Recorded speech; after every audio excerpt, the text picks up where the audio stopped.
What's up YouTube? So for today's video I'm going to show you how to make afrobeats in FL Studio Mobile.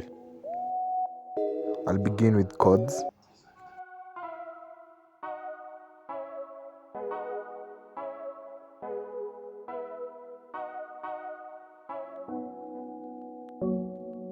I'm not feeling this progression, so I'll just create a new one.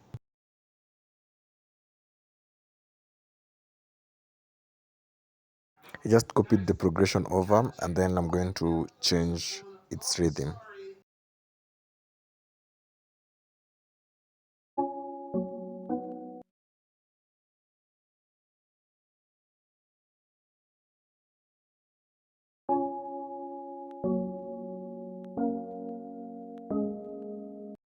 I'm going to copy paste this progression and then look for a marimba.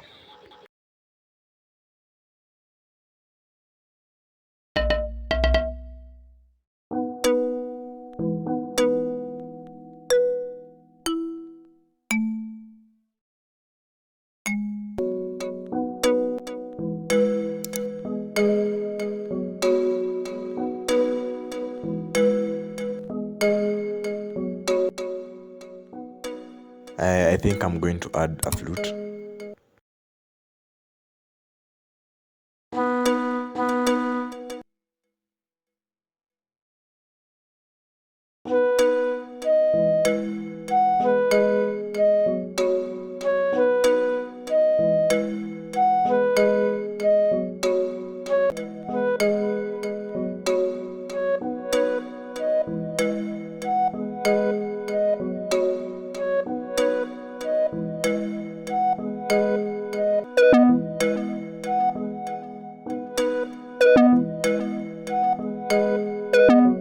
Then I'm going to add some vocals. I'm recording my own voice.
Yep, so that's it for today's video. I hope you guys enjoyed this content. If you did, please make sure you like and subscribe.